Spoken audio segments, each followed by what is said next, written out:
Bentar ya.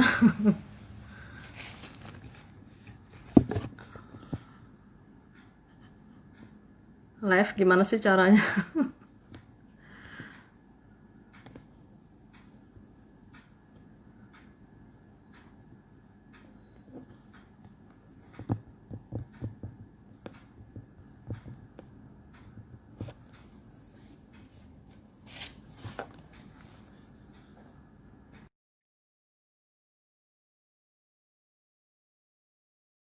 Oke, kita nunggu temanku dulu ya. Tarang, Wow, tapi yang akhirnya. nge-host yang di Oke, bawah. nggak apa-apa deh, dia dia yang introduction dulu pakai akunku, nggak apa-apa. Oke, ini sambil nunggu atau udah langsung mulai aja? Langsung aja kali, kelamaan ntar. Ya. Oke, nah langsung aja. Jadi terima kasih followers ya, viewersnya Mbak Yosi. Welcome. Ini adalah sesi ngoceh yang ke 5 ngoceh alias ngobrol receh. Jadi sesuai yang di flyer yang kemarin kita sempat share, itu kita akan bahas hari ini tentang ikigai. Nah, di sini hari ini partner ngocehnya adalah Mbak Yosi. Mungkin aku kenalan aku dulu kali ya sebelum memperkenalkan Mbak Yosi gitu. Nah, kenalin teman-temannya Mbak Yosi. Aku dia, siapa dia ini? Dia ini hanya seorang hamba sahaya gitu yang sehari-harinya hanya bekerja mencari sesuap nasi dan segenggam berlian gitu. Nah, jadi ada sebuah apa ya yang menginspirasi akhirnya kenapa kita bikin sesi ngoceh ini. Nah, hari ini kita akan bahas soal ikigai bersama dengan Mbak Yosi. Nah, mungkin Mbak Yosi boleh perkenalan diri dulu. Oke, makasih dia. Jadi eh, aku sama dia ini ketemu di mana sih? Nah, ini ketemu karena passionku tuh salah satunya belajar ya. Jadi aku tuh sering ikut workshop-workshop. Salah satunya tuh ketemu dia di situ ya. Jadi saya itu Rospatriani Dewi. Ya mungkin buat teman-temannya dia yang belum kenal ya. Saya sekarang aktivitasnya mengajar di salah satu perguruan tinggi di Jogja, di Fakultas Psikologi tepatnya. Kemudian saya juga sebagai asesor ya, dan sekarang sedang berusaha mencari ikigai juga sebenarnya. Jadi lagi ada rencana untuk membuka sebuah biro ya, doain aja lah semoga lancar bironya. Amin, amin. Nah, iya benar banget. Jadi aku sama Mbak Yosi ini ketemu kita di kelas CPHCM. CPHCM itu adalah Certified Professional Human Capital Management di bawah asuhannya Pak Pungki Purnadi. Nah, mana nih Pak Pungki nggak nonton IG live kita ya? Nggak di-share Nah, sih. kita ini anak-anak asuhnya Pak Pungki ceritanya gitu. Jadi ketemu di kelas CPHCM, ngobrol-ngobrol-ngobrol. Dan lebih tepatnya hari ini tuh aku nodong sih ya, nodong nodong Mbak Yosi ayo dong golf bareng aku dan dikasih buku. Kita baca apa namanya? Kita bahas ikigai based on buku ini gitu ceritanya. Nah, oke, langsung aja masuk ke materinya. Mungkin aku mau apa ya preview sedikit tentang apa itu ikigai. Nah, jadi ikigai topik kita hari ini itu agak berat. Kita akan ngomongin soal hidup, ngomongin soal hidup. Tuh. Nah, tapi ada teman-teman sebagian di sini yang udah pernah baca buku Ikigai atau mungkin pernah dengar Ikigai itu apa gitu. Atau juga masih ada yang belum dan masih bertanya-tanya. Jadi preview singkatnya adalah sebenarnya Ikigai ini adalah konsep kehidupan masyarakat Jepang. Seperti yang kita tahu, masyarakat Jepang tuh disiplin banget gitu ya, disiplin abis, mulai dari disiplin waktu, sampai makan pun mereka juga disiplin banget, harus gimana, apa aja ada yang tersedia di meja, waktunya, bla bla bla bla. Dan yang paling penting adalah dalam buku Ikigai ini dikatakan bahwa yang terpenting orang Jepang itu kenapa mereka bisa hidup berumur panjang, sehat seperti itu dan bahagia karena mereka menjalani sebuah kehidupan yang penuh makna. Nah, ini yang mau kita bahas nanti adalah makna kehidupan. Makanya jadi agak-agak berat gitu. Nah, kalau di masyarakat Jepang itu dikatakan bahwa apa sih ikigai itu gitu. Ikigai itu adalah alasan kita hidup. Alasan untuk apa sih kita hidup? Alasan untuk apa kita menjalani kehidupan kita saat ini. Nah, kalau masyarakat Jepang simpelnya bilang bagi mereka ikigai itu adalah apa sih alasan aku bangun di pagi hari? Alasanku bangun di pagi hari itu adalah ikigaiku. Itu gitu. Kalau orang Jepang gitu. Nah, sekarang sebelum kita mulai masuk ke materinya bahas lebih dalam, mungkin aku pengen mengajak teman-teman buat yuk di awal kita coba sama-sama nih kita semua bareng-bareng tanya ke diri kita apa sih alasan gue bangun di pagi hari? Gue bangun pagi hari itu kenapa? Untuk apa? Apa yang gue kejar? Apa yang pengen gue capai? Apa gue bahagia dan menikmati? Apa gue puas melakukan semua itu? Dan yang paling penting, apakah hal itu adalah hal yang benar-benar pengen gue lakukan dalam hidup gue? Nah, sebelum kita masuk, kita pertanyakan itu dulu ke dalam diri kita. Apakah memang benar apa yang kita jalani sehari-harinya itu adalah hal yang memang benar-benar ingin kita lakukan. Nah gitu, simpelnya ikigai itu adalah sesederhana itu gitu kita membahas ikigai itu adalah sebenarnya apa sih alasan kita menjalani kehidupan kita saat ini. Benar nggak Mbak Yosi? Oke. Nah, kalau misalnya tanya tentang ikigai, kira-kira dia sendiri udah menemukan ikigainya belum? Atau masih struggling gitu untuk menemukan ikigainya? Masih struggling. Masih Jadi struggling. minimal Ada sudah tahu passionnya apa gitu ya. passionnya juga masih mencari dan I don't know apakah apa yang aku jalani hari ini adalah memang benar-benar passionku atau pelarianku. Nah, nanti kita akan bahas lagi lebih lanjut tentang itu. Apakah yang kita jalani itu adalah passion atau pelarian? Jangan-jangan. Oke, Oke. Oke. boleh dijelaskan. Oke. Jadi seperti tadi dia share di awal, ikigai itu kan adalah sebuah konsep dari Jepang, awalnya dari Jepang dan sebenarnya eh, saat itu belum terlalu berkembang di Barat gitu ya. Jadi awalnya konsep ikigai itu sebenarnya hanya simple aja ya tadi ya dia ya. Jadi bagaimana kita bisa menemukan makna dari apa yang kita kerjakan, apa yang kita lakukan gitu ya. Kita bisa menemukan kebahagiaan-kebahagiaan kecil dari ritual-ritual yang kita lakukan setiap harinya ya. Makanya kalau misalnya kita kembali ke Jepang, nah itu kan fenomena para kaum komuter ya mungkin kalau di Jakarta kota besar juga ada ya yang setiap hari setiap pagi harus bangun pagi harus mengejar kereta berdesak-desakan di kereta. Nah fenomenanya mirip dengan sushi ya, sushi zume katanya. Jadi ibaratnya itu orang-orang berdesakan di dalam sebuah kereta komuter, jadi kayak sushi yang isinya tuh nasi yang dibungkus rapat gitu kan. Nah kenapa mereka akhirnya kok sebagian besar bisa bertahan dengan kondisi seperti itu? Karena itu kan stresnya juga tinggi gitu ya. Nah, tapi kan tadi kembali ke Jepang yang memang etos kerjanya sangat tinggi, budaya kerjanya tinggi, disiplin gitu ya, dan workaholic.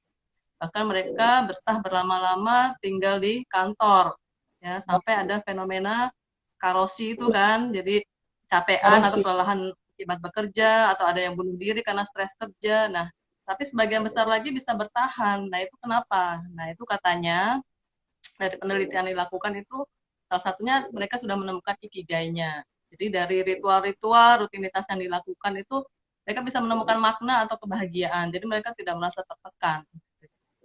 Dan ikigai ini juga kan dikaitkan dengan centenarian. Jadi ada penelitian juga yang dilakukan oleh orang dari barat, yaitu menemukan bahwa ada pulau di Jepang di bagian selatan ya yang namanya Okinawa di mana para centenarian atau orang-orang yang usianya di atas 100 tahun. Nah, itu populasinya cukup banyak di situ. Nah, kenapa gitu ya kan wondering kok bisa gitu ya para centenarian itu bisa hidupnya usia lanjutnya tuh panjang gitu kan. Nah, ternyata dari hasil penelitian ya salah satunya yang bisa mempengaruhi adalah adanya ikigai itu. Ya, bahwa mereka itu di usia yang lanjut tetap produktif, tetap melakukan aktivitas-aktivitas gitu ya. Kemudian juga mereka bisa menemukan makna dalam hidupnya. Jadi dia tetap semangat bangun pagi, ya. Bahkan ada yang sekedar cuma untuk menjaga cicitnya misalnya, ya, atau yang lain-lain lah. Nah itu salah satunya karena mereka sudah menemukan makna dalam hidupnya. Nah kemudian tadi dikaitkan dengan usia yang panjang, selain mereka juga ketat ya dalam makanan, kan gaya hidupnya juga ketat ya, sehingga itu bonusnya akhirnya mereka bisa berusia di atas 100 tahun ya.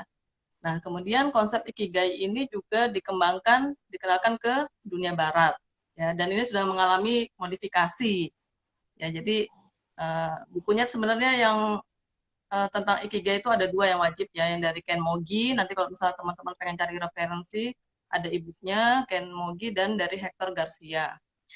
Nah, yang saya bilang ada modifikasi, jadi ikigai ini sebenarnya dibentuk dari irisan-irisan 4 elemen.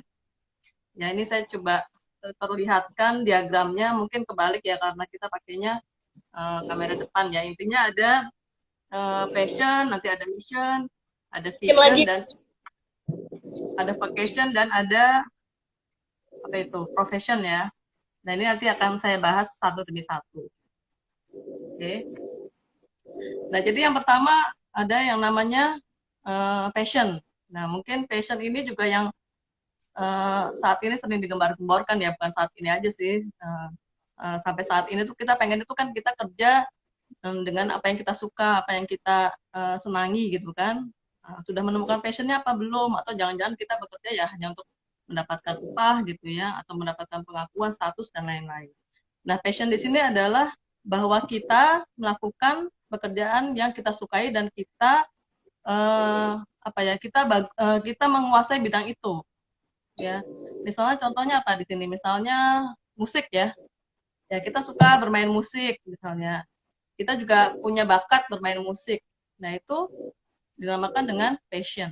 Jadi kita belum mendapatkan bayaran ya, dan itu juga belum tentu manfaatnya banyak bagi orang-orang gitu kan. Tidak belum tentu bermanfaat bagi banyak orang lah intinya gitu ya. Nah, itu passion ya.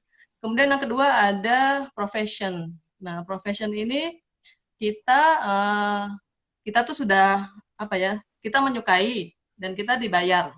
Oh sorry, kita jago di bidang itu dan kita dibayar. Ya, jadi profesi lah ya. Nah itu kita sudah mendapatkan eh, apa penghasilan, income dari yang kita kerjakan. Ya misalnya apa? Misalnya tadi jadi musisi ya, musisi profesional kan. Ya dari awalnya cuma suka hobi, akhirnya bisa jadi seorang profesional. Ya, kemudian ada vocation. Nah kalau vocation ini apa yang kita lakukan itu bermanfaat bagi banyak orang.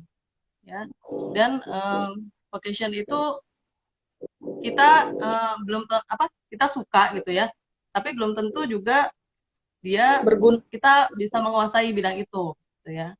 Nah kemudian ada juga yang terakhir mission. Nah kalau mission itu kita menyukai bidang itu gitu ya, kemudian bidang itu bermanfaat bagi orang-orang di sekitar kita gitu ya, atau menjangkau seluruh dunia. Kalau sekarang kan zamannya sudah globalisasi ya, kita bikin platform gitu ya di YouTube, kita sharing, nah itu sudah kita sudah ada di elemen mission gitu ya.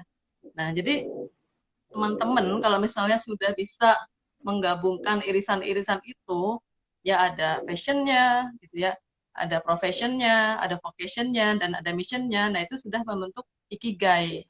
Ya, jadi memang nggak mudah untuk mencapai ikigai itu dan prosesnya sangat panjang gitu ya. Jadi nggak butuh semalam ya, nggak cuma semalam untuk prosesnya. Jadi sampai sekarang pun orang-orang pasti sebagian besar masih ya tadi struggling ya untuk mencapai ikigai itu. Cuman memang kita nggak harus ya kalau untuk mencapai kebermaknaan hidup atau apa yang kita kerjakan memakai ikigai, nggak harus. Ini kan hanya salah satu konsep saja. Ya, dan menurut saya ini konsepnya juga cukup apa ya jangkauannya cukup luas dalam gitu ya, dan mirip-mirip juga dengan hierarki need-nya of Maslow ya, kan sudah mencapai ke aktualisasi diri ya. Jadi nah ini dikaitkan lagi dengan psikologi nih dia ya. Jadi awalnya ikigai itu muncul juga karena adanya pengaruh dari logoterapinya Viktor Frankl Ya mungkin teman-teman yang di sini ada yang di psikologi gitu, atau kenal dengan Viktor Frankl. Nah, itu salah satu tokoh dari mazhab humanistik khususnya eksistensial. Nah, si Viktor Frankl ini punya buku ya namanya Man's Search of Meaning. Nah, itu bukunya keren banget ya. Keren banget. Kemarin saya coba denger di YouTube audiobooknya, dari bukunya itu 7 jam durasinya.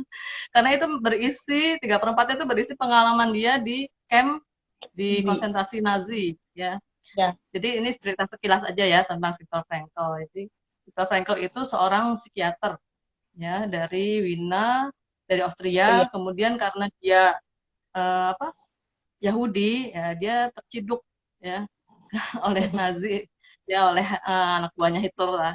Nah itu dia dan sekeluarga itu dia ditawan di camp konsentrasinya Nazi. Nah itu bisa apa nggak jadi satu, berpencar-pencar itu satu keluarga, istrinya, ayahnya dan lain-lain.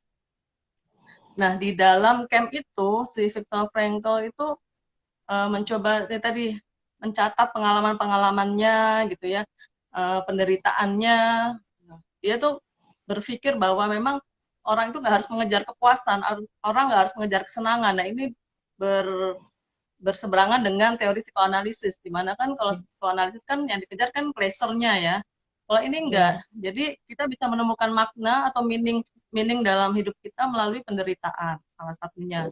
Makanya dia ceritakan tuh pengalaman-pengalamannya dia di uh, pada saat dia ditawan ya, sampai dia melihat teman-temannya mati satu persatu. Ya bayangin aja kan masuk ke kamar gas ya.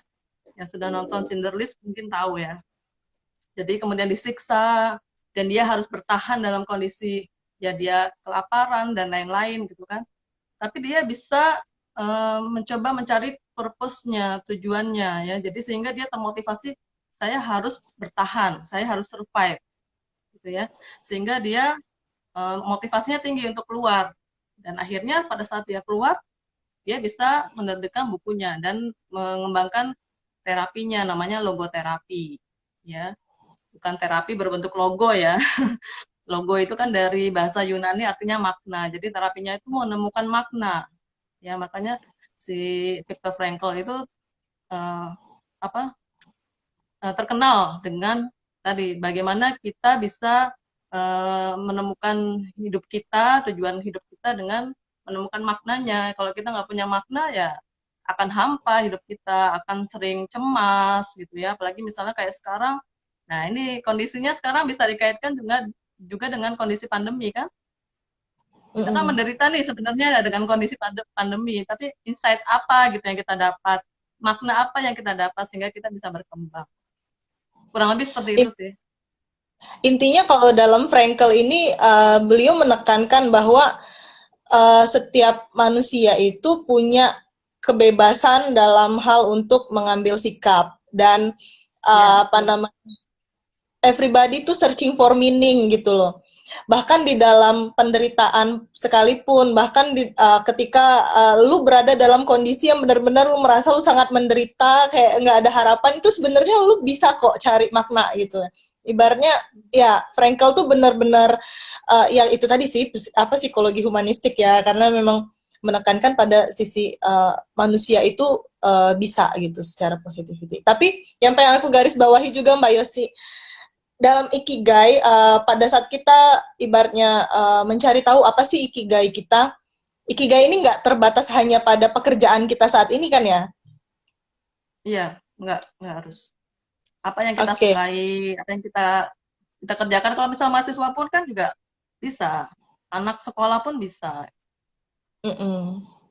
Iya, jadi ikigai itu teman-teman nggak hanya terbatas dari apa pekerjaan kita sekarang. Jadi misalkan kalau misalkan teman-teman merasa aduh ini pekerjaan bukan hal yang gue sukai, misalkan lo kerja di bidang administratif gitu kan, aduh gue nggak suka, gue bosan, ini tuh monoton gitu, apa gue nggak bisa mendapatkan ikigai karena pekerjaan gue itu tidak gue sukai, nggak juga gitu loh. Jadi uh, passion atau ikigai lo nggak bergantung dari apa yang lo kerjakan saat ini gitu. Bisa jadi lo kerja di bidang itu tapi lo menyukai hal lain dan kemudian lo mampu, lo punya kemampuan di situ dan lo bisa mengembangkan itu menjadi apa ya, menjadi sesuatu hal yang lebih bermakna di dalam kehidupan lo, pasti lo bisa menemukan ikigainya. Intinya tidak terbatas dari apa pekerjaan kita sekarang, atau mungkin kalau dari hobi gimana Mbak Yosi?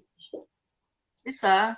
Jadi gini loh, intinya yang pertama kalau kita berusaha untuk meraih ikigai kita, itu kan prosesnya satu-satu ya, step-nya gitu ya, nggak mungkin langsung kita nemuin ikigai gitu ya.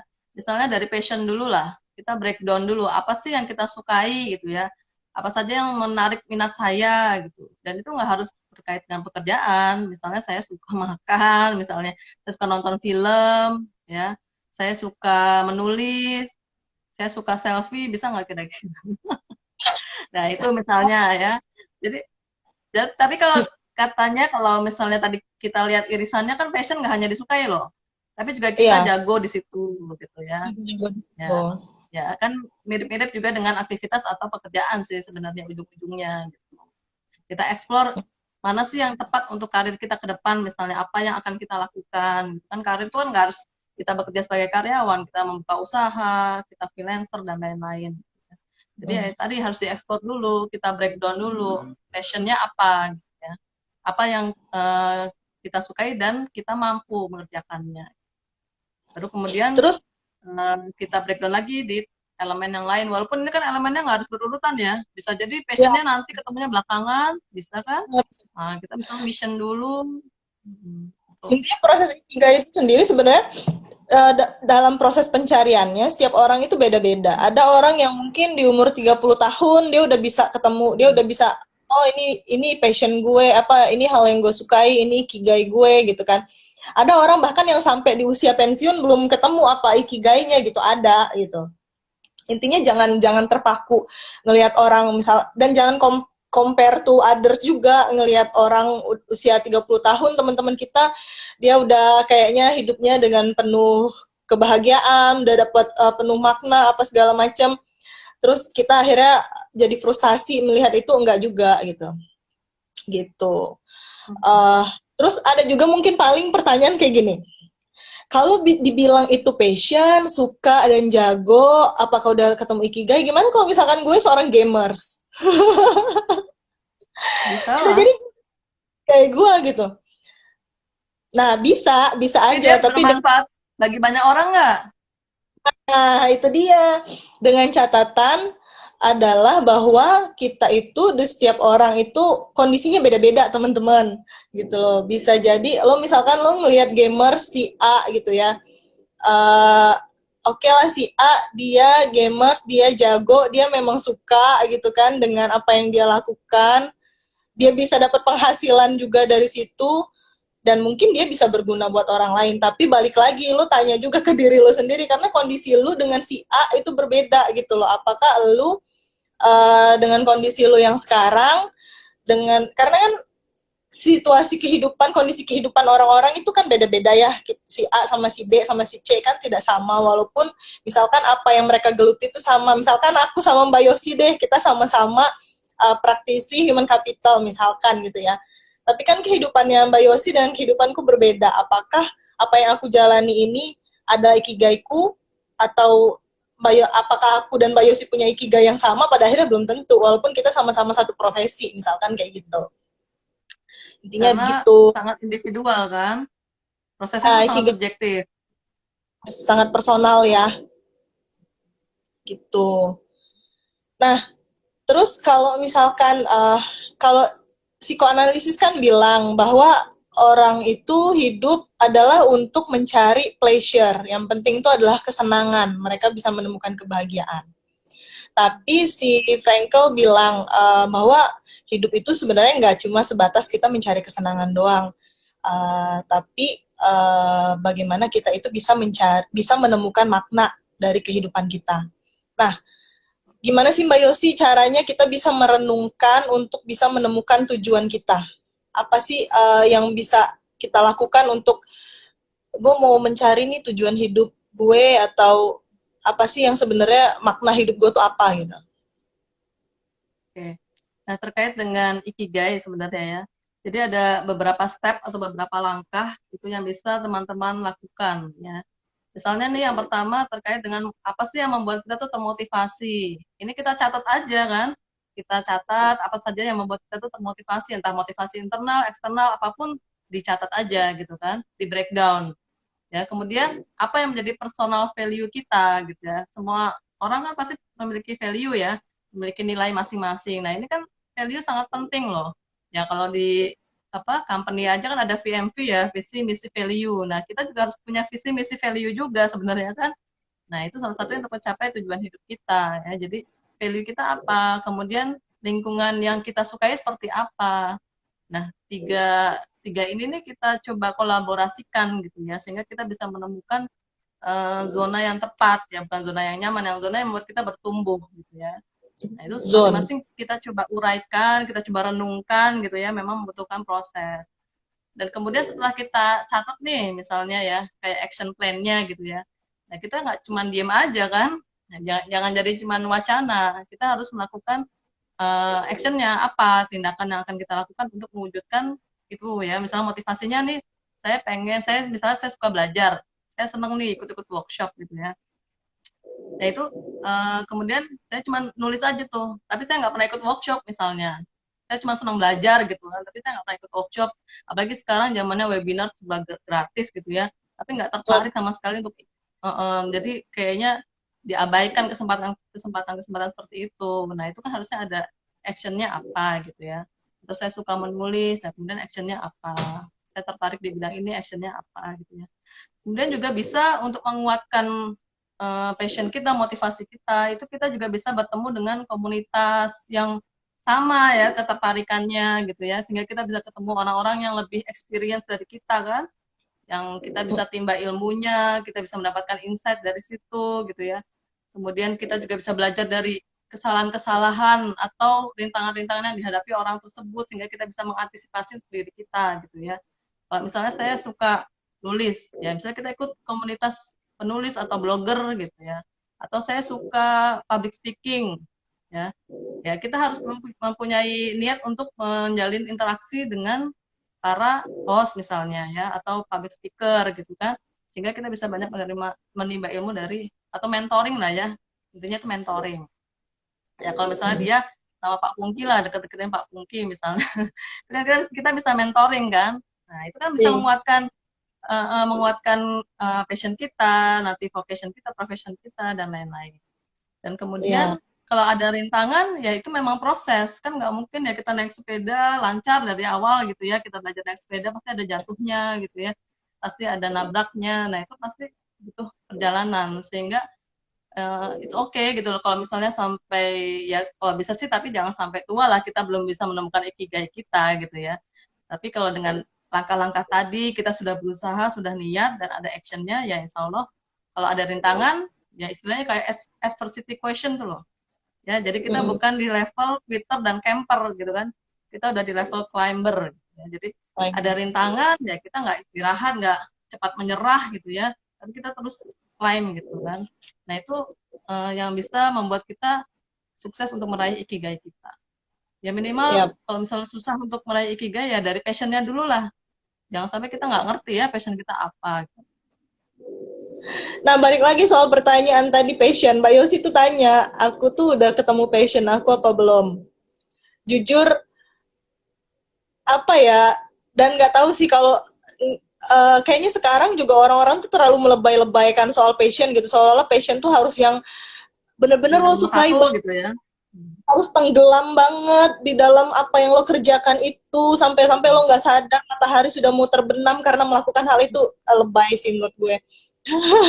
tapi tapi jujur sih aku juga nggak tahu passionku tuh apa ya. Gue nggak tahu apakah yang ini kita saling sharing ya. Kalau misalkan teman-teman ada yang mau sharing, monggo silakan, atau mau nanya langsung aja ketik komennya, nanti kita bisa bahas sama-sama.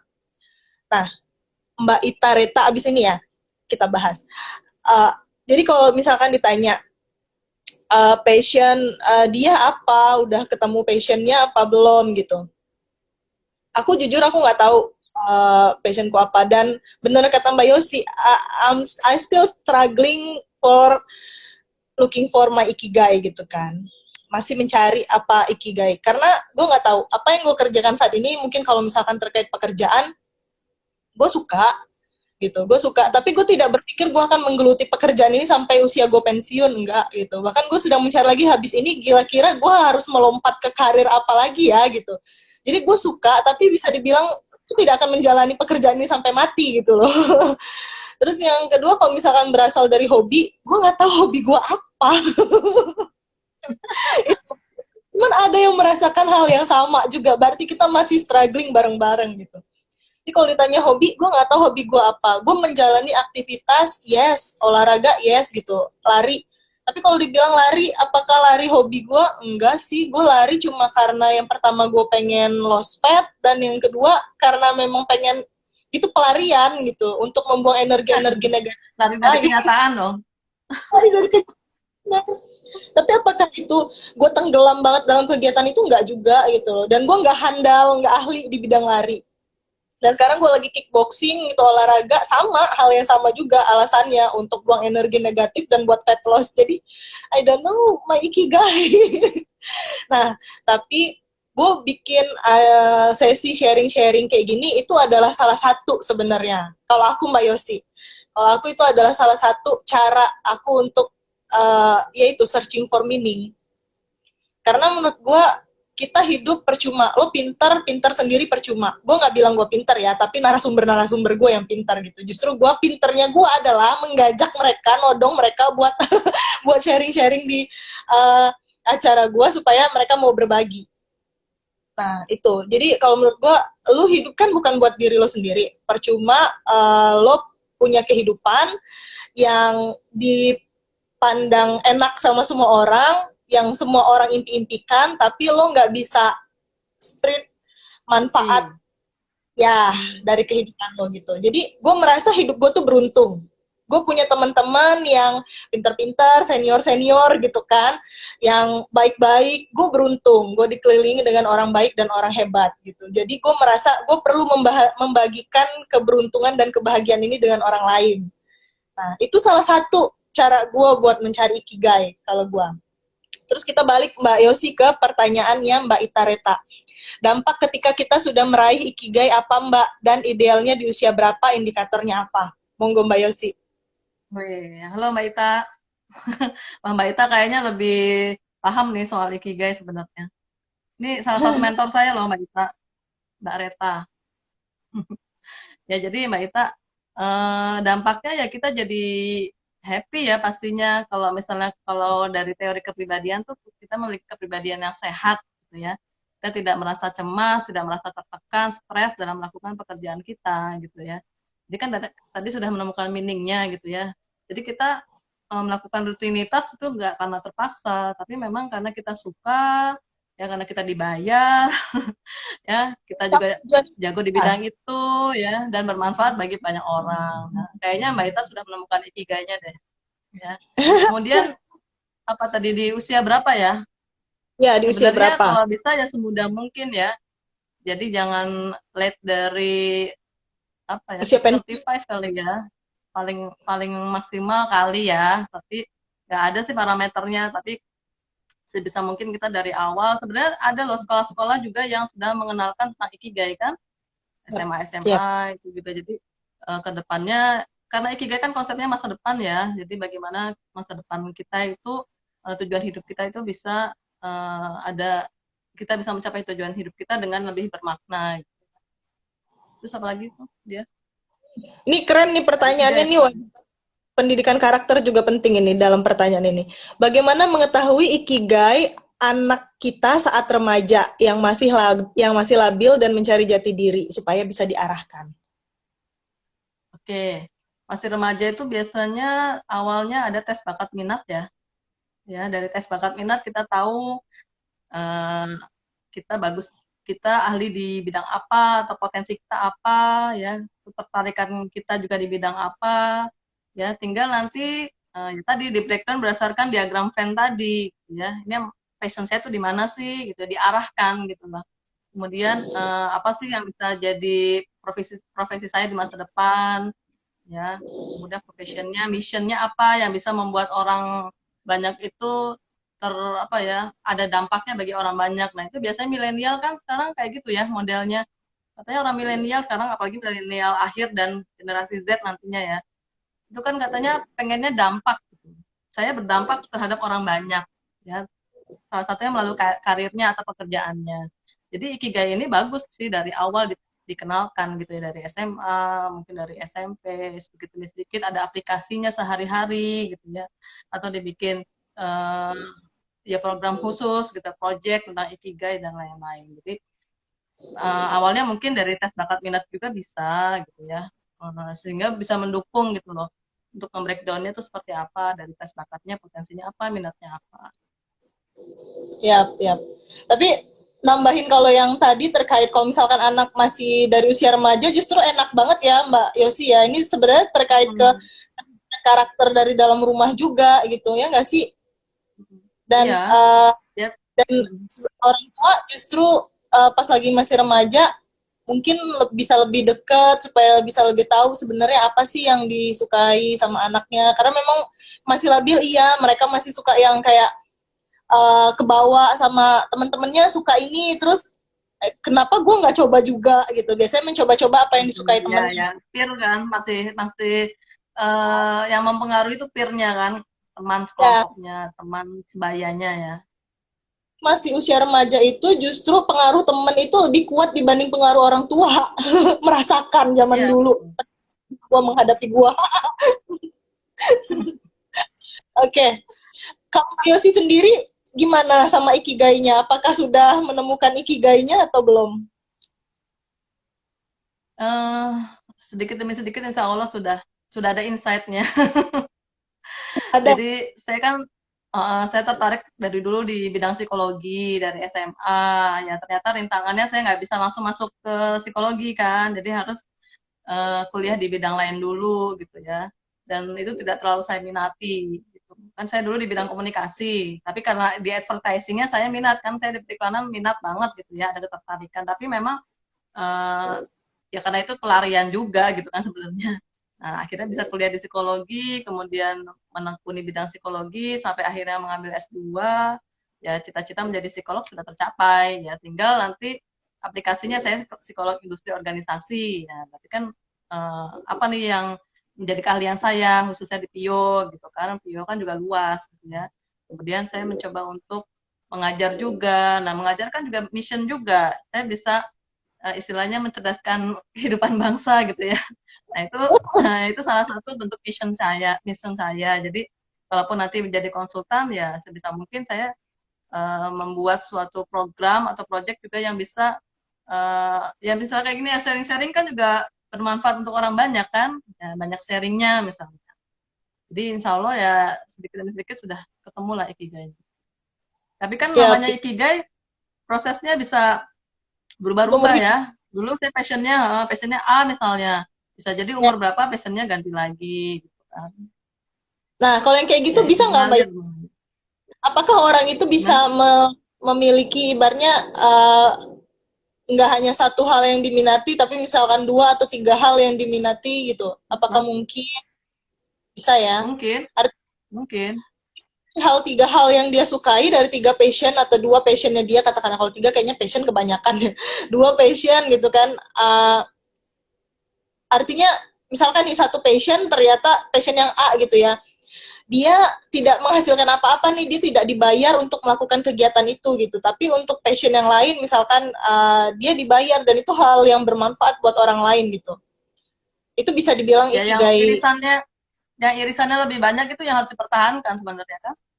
yang irisannya lebih banyak yang harus dipertahankan Dari 4 elemen itu kalau hanya 2 irisannya ya cari yang lebih banyak misalnya yang 3 gitu kan. hmm. Atau kalau udah komplit ya udah 4 irisan kan.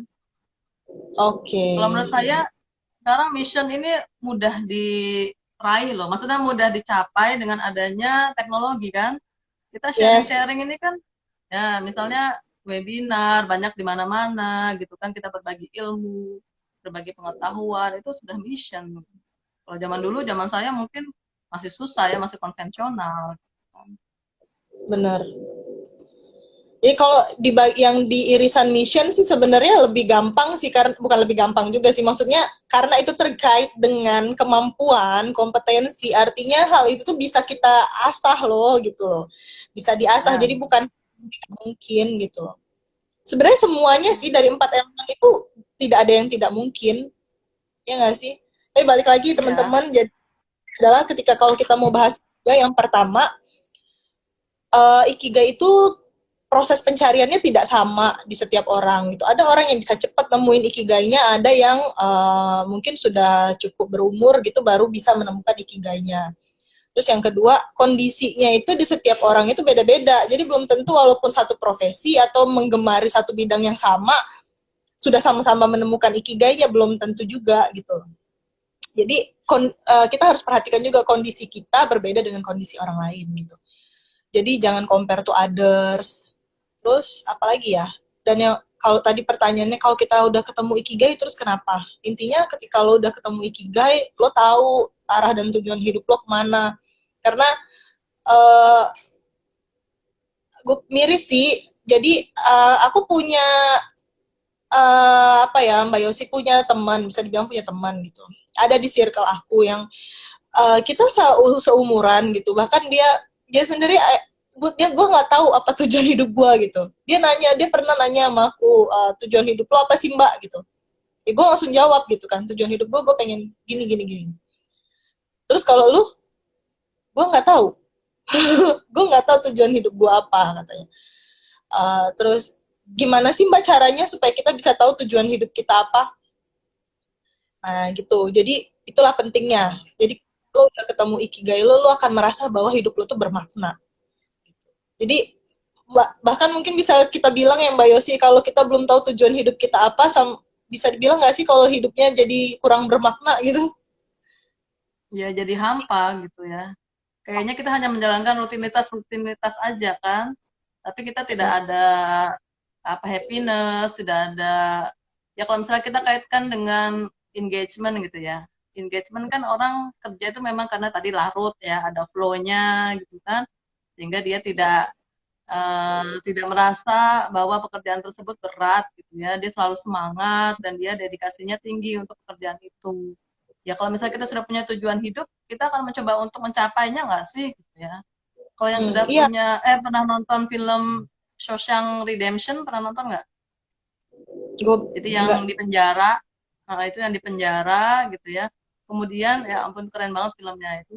Jadi dia eh, sudah membayangkan apa yang akan dilakukan setelah dia keluar dari penjara, sehingga kan dia motivasinya tinggi untuk keluar dari penjara.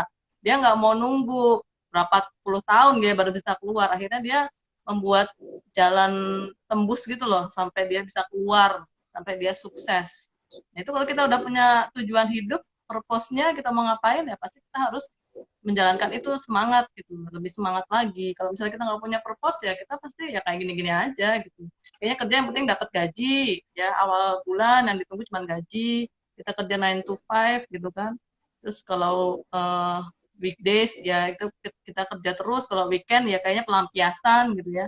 Jadi nggak ada makna-makna atau kebahagiaan-kebahagiaan kecil dalam pekerjaan kita atau apa yang kita lakukan. Benar. Hidup harus Ya punya pasti kan makna, kita itu kontemplasi menderita. juga kan, kita ya harus banyak kontemplasi juga, muhasabah lah istilahnya. Kita harus bisa banyak merenungi gitu ya, apa sih yang saya lakukan, apa yang sudah saya dapatkan gitu ya. Jangan-jangan saya juga nggak dapat bayaran yang layak, itu kan bisa juga. Kita hanya ya sebagai pekerja, tapi kita dibayarnya tidak layak, kemudian kita nggak suka lagi sama pekerjaannya itu, gimana coba nggak tertekan, nggak stres gitu kan hidupnya. Ya, benar benar benar. Oke, ada yang mau sharing atau mau nanya lagi? Sepertinya kita tadi mulai jam berapa ya? Aku takut nggak bisa closing. Takut Bisa nggak kok. bisa Ini closing. baru baru 40 menit 40 kayaknya menit. loh. Enggak deh, kayaknya udah 50-an. Oh iya toh. Kayaknya udah, Ada yang ya nanya nggak lagi sih? nggak dia? Belum ada lagi nih Ini pertanyaan. ini ada yang komentar. Kebutuhan paling atas Maslow ternyata nongol juga di Ikigai. Ya benar Lucky. Ini si Lucky nih temanku. Ya tadi Benar-benar. kan high Jadi order need kan. Maslow kan ada high banget. order need, ada ada lower yang di bagian bawah itu kan harus kita laluin dulu baru kita bisa capai atasnya. Iya, benar. Intinya gitu. Intinya kita setiap manusia itu punya kebebasan buat memilih, bersikap, mengambil keputusan apapun, dan juga kita itu pasti punya makna kehidupan kita, bahkan dalam situasi yang kita merasa kita paling menderita sekalipun, bahkan misalkan dalam situasi yang sedang dirundung duka atau baru saja kehilangan, entah kehilangan apapun lah ya. Tapi intinya ya jangan berhenti untuk mencari makna, jangan stuck di, jadi apa ya yang lo pikirin itu jangan jangan jangan merundung duka terus kayak gitu, tapi berpikirlah apa sih makna dibalik semua kesulitan ini gitu. Dan tetapi juga jangan terlalu merisaukan apa yang akan terjadi di depan. Intinya ikigai juga, ikigai itu bukan sesuatu hal, bukan teka-teki yang harus kita pecahkan dengan pemikiran yang rumit juga. Intinya ya let it flow aja, mengalir flow di dalam apapun yang lo lakuin, kegiatan yang lo lakuin, lo coba resapin aja, coba tenggelam di dalamnya, apa kenikmatan yang lo dapatkan dari hal-hal yang lo lakukan sehari-hari gitu. Ikigai itu bisa berasal dari apa yang lo lakukan sehari-hari atau bahkan mungkin apa yang belum pernah lo lakuin juga bahkan sekalipun gitu. Nah, kalau lu udah pernah melakukan ya coba aja dinikmati, diresapi setiap harinya, apa sih yang gue dapat, apa sih makna kegiatan yang gue lakukan ini, apa manfaatnya buat diri gue, apa manfaatnya buat orang lain gitu kan. Kemudian juga kalau misalkan ternyata hal yang belum pernah lo lakuin ya berarti lo harus mencoba something new every day gitu loh. Setiap hari lo coba sesuatu hal yang baru, ya lo list aja kira-kira hal-hal menarik apa sih yang mungkin sedang digemari orang banyak juga atau yang sesuai juga dengan apa sih yang menggelitik lah, yang menggelitik lo kira-kira apa ya, dan lo coba aja gitu loh. Siapa tahu ternyata hal yang belum pernah lo coba itu adalah passion lu gitu pada akhirnya gitu. Ada kok orang yang menemukan passionnya justru dari hal yang dia benci gitu, dari hal yang dia nggak, misalkan contohnya kayak jadi chef. Gue pernah dengar cerita chef siapa gitu ya, sebenarnya masak itu adalah hal yang paling dia nggak suka, tapi karena dia kecemplung di situ gitu, mau nggak mau dia lakukan dan ternyata dia suka gitu loh, kayak gitu. Jadi gitulah. Ya, kita harus harus challenge ourselves kan. Kita jangan ya tadi kalau misalnya pakai zona itu kita jangan di zona nyaman, kita harus zona bertumbuh gitu ya. Jadi nggak bisa kita cuman di zona nyaman, oh udah merasa ya mungkin udah merasa happy ya, tapi sekali kita juga harus challenge diri kita sendiri gitu ya. Ya tadi kembali lagi juga ke si Maslow itu ya, kita sudah men-challenge diri kita sehingga kita bisa mengaktualisasikan potensi-potensi yang ada dalam diri kita. Jadi Yes, potensi kan benar. banyak tuh, bisa jadi kita nggak tahu potensi kita kan, jadi terpendam aja potensinya, ya sehingga tidak teraktualisasikan. Dan banyak-banyaklah bergaul juga. Itu potensi Hmm. terpendam bisa jadi karena lo nggak pernah gaul, lo cuma mendem dong di dalam kamar gitu, nggak punya teman. Jadi banyak-banyak bergaul gitu, gitu. Ya, tapi jangan sesat juga pergaulannya. Oke, nah ini kayaknya nih kan kita udah mulai masuk-masuk di akhir waktu karena aku takut kita nggak bisa wrap up dan nggak bisa Nggak bisa ngelihat summarize. ya waktunya ya. Iya, nggak bisa ngelihat. Dia tuh baru nongol nanti kalau udah tinggal setengah menit mau kelar gitu. Langsung aja kita konklusi ya, kita wrap up bahwa at the end of the day kita bisa simpulkan bahwa yang pertama, ikigai di setiap diri orang itu berbeda-beda. Ada yang bisa cepat nemuin ikigainya, ada yang takes more time. Tapi pada intinya setiap manusia itu hidup searching for meaning. Kita semua hidup itu mencari sebuah makna, mencari apa sih makna kehidupan kita. Nah, tenggelam dalam kesibukan yang padat itu kayak udah bikin hidup kita tuh benar-benar kayak autopilot gitu nggak sih? Kalian pakai timer aja. Jadi tenggelam dalam kesibukan yang padat tuh bikin kehidupan kita tuh udah kayak autopilot. Jadi udah kayak yang lo bangun tidur, mandi, berangkat kerja, sampai kantor meeting, terus makan siang, lanjut kerja lagi, pulang ke rumah, tidur lagi, bangun tidur lagi, besok paginya, begitu terus setiap hari berulang-ulang tanpa kita sadari seminggu berlalu, sebulan berlalu, setahun berlalu. Dan dan hal yang kayak gini yang sebenarnya membuat hidup kita itu jadi kurang bermakna. Kalau kita hanya menjalaninya ya begitu-gitu aja gitu loh.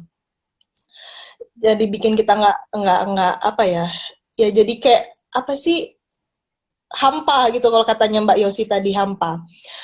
Uh, tapi jangan biarkan hal ini tuh mengambil alih kehidupan kita. Nah, jangan biarkan hal ini mengambil alih kehidupan kita.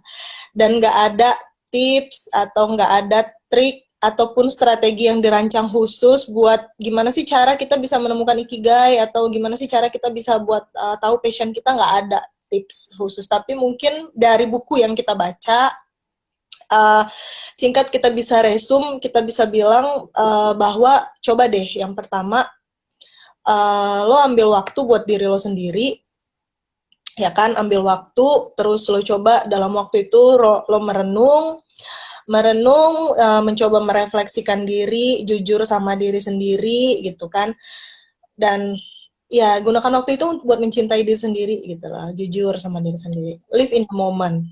Jadi hiduplah untuk saat ini, hiduplah untuk apa yang lo jalani hari ini gitu. Kita nggak hidup buat masa lalu, tapi juga jangan terlalu merisaukan masa depan, intinya gitu. Jadi jangan terlalu lo meruminasi masa lalu lo di belakang gitu kan. Hello, yang lewat ya udahlah lewat gitu. Tapi juga jangan terlalu takut untuk maju ke depan gitu, karena ya masa depan itu suatu saat kita bakal sampai di titik itu gitu loh. Jadi nggak ada hal yang perlu kita takutkan banget, nggak ada hal yang terlalu kita cemaskan terkait masa depan.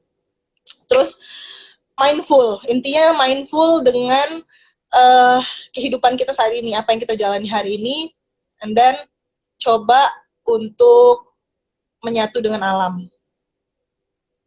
Karena kita berasal dari alam, kembali akan ke alam lagi, jadi cobalah untuk bersahabat dengan alam. Cobalah kalau kata anak senja itu ya, kalau kata anak senja itu cobalah untuk mencoba untuk menghirup udara segar, pergi keluar rumah menghirup udara segar, mungkin entah di pegunungan atau di tepi pantai, menikmati hembusan angin gitu, sambil menghirup kopi gitu ya. Ya, terus juga ya ada hal, kalau gue yang paling gue sukai adalah mencium aroma tanah waktu baru pertama dibasahi hujan. Waduh, anak indie banget ya. Yeah. Kritis banget. Tapi itu hal-hal yang membuat kita tuh menemukan ketenangan. Dan yang paling terakhir, yang paling penting adalah cobalah untuk melakukan hal-hal yang lo sukai bersama dengan orang-orang yang lo cintai. Itu yang terakhir. Ya nggak sih Mbak Yosi? Kalau dari Mbak Yosi? Kalau dari saya melengkapi aja pernyataan dia barusan, wrap up-nya udah keren. Pokoknya intinya kita mencari makna, purpose dari apa yang kita lakukan, ya jangan sampai kita tadi tenggelam terhadap rutinitas sampai kita hampa gitu ya, sehingga juga kita bisa jadi burnout juga ujung-ujungnya kan, karena kita Yes. bisa jadi nggak suka juga loh dengan apa yang kita kerjakan. Jadi intinya kita suka sama yang kita kerjakan, kita ahli di bidang itu, kalau bisa kita dapat bayaran yang layak, gitu ya, yang worth it, dan juga bermanfaat bagi banyak orang, ya, karena sebaik-baiknya manusia adalah yang bermanfaat bagi banyak orang kan, salah satunya, gitu ya. Jadi mulai dari sekarang cobalah di breakdown, gitu ya, direnungkan apa yang menjadi motivasi teman-teman, ya, kemudian personal value teman-teman tuh apa, itu yang penting juga ya. Kemudian lingkungan tadi, lingkungan apa sih yang saya sukai, kemudian bergaul tadi, kita cari mentor, ya kita cari komunitas yang sefrekuensi dengan kita, gitu ya. Kemudian jangan lupa, jangan cuman planning aja, tapi harus ada actionnya. Dan kalau misalnya kita ketemu rintangannya atau kendalanya, ya kita jangan menyerah, jangan jadi quitter ya, kita harus tetap jadi climber. Dan jangan lupa satu lagi, kembali ke konsepnya Viktor Frankl ya, bahwa dalam penderitaan pun kita bisa menemukan makna loh. Jadi intinya apa? Blessing in disguise ya. Blessing in disguise. Jadi pasti ada hikmah dari berbagai kejadian, walaupun itu juga kejadian yang membuat kita menderita. Ya, jadi contohnya salah satunya ada si Viktor Frankl itu. Dia bisa survive ya di campnya si Nazi, ya. Kemudian dia bisa jadi psikiater, menerbitkan buku, melakukan terapi-terapi dan lain-lain. Yap. Oke, jadi teman-teman, terutama generasi milenial, mulai dari sekarang coba find yourself, gitu ya. Apa sih potensi kalian, apa minat kalian, gitu. Explore yourself, gitu ya. Itu yang penting. Baru nanti dicoba pelan-pelan actionnya apa. Ya kalau butuh arahan ya minta arahan dari yang lebih pengalaman dari kita. Itu kan sebagai tadi mentor tadi. Yap, benar. Oke, thank you Mbak Yosi, thank you teman-teman semuanya yang nonton. Mbak Yosi nanti habis ini di-share terus di-downloadin, aku minta ya. Buat Save apa di-share juga. share sih? Ah, Di save apa di share? di-share. Jadi kan habis ini ntar Mbak Yosi langsung share, habis itu di linknya di-download gitu. Oke, Belum teman-teman thank you buat sesi hari ini yang udah nonton. Semoga apa yang kita sharing hari ini bisa memberi insight ke teman-teman gitu kan. Tetap semangat menjalani hari-hari, jangan berputus asa. Tidak ada kata menyerah dalam kamus seorang manusia. Mungkin nanti kalau misalkan masih ada yang mau nanya-nanya, boleh kali ya Mbak Yosi, DM Mbak Yosi atau DM aku juga boleh. Nanti kita sharing-sharing lagi gitu. Nah, minggu depan sesi ngoceh itu kita balik lagi dengan kita memperdalam. Jadi ada sequelnya nih, dari hari ini kita bahas ikigai mungkin lebih umum gitu kan. Maksudnya ikigai adalah bundaran besarnya. Besok kita akan potelin nih kuenya. Minggu depan kita akan fokus pada purpose of life. Nah, aku udah ada teman aku di sini, dia nonton juga, udah aku paksa dia nonton dan aku todong minggu depan. Dia ini sebenarnya bukan psikolog, dia bukan apa namanya konsultan, tapi dia adalah teman ngobrol aku, Mbak Yosi, teman ngobrol. Jadi kita tuh kalau ngobrolin hal itu pasti tentang hidup, dan kehidupan. itu bisa 3 jam 5 jam itu mulut berbusa-busa gitu ngobrolin kehidupan. Nah, jadi besok kita akan bahas itu, plus juga sekalian insya Allah, tapi aku nggak janji, aku akan bahas soal tentang buku Man Searching for Meaning. Itu keren banget bukunya. Nah, itu thank you teman-teman semuanya hari ini. Mohon maaf suaraku bindeng dan mataku merah. Ini bukan karena habis nangis atau habis nyimeng, Oh tapi iya. karena aku okay. Udah sehat kan? Insya Allah, aku belum sehat betul, tapi tadi pagi aku udah kickboxing. Terus sekarang aku pusing lagi. Oke, oke, oke. Oke, aku end sesinya hari ini. Thank you semuanya. Bye-bye. See you. Makasih dia, makasih teman-teman. Uh, silakan.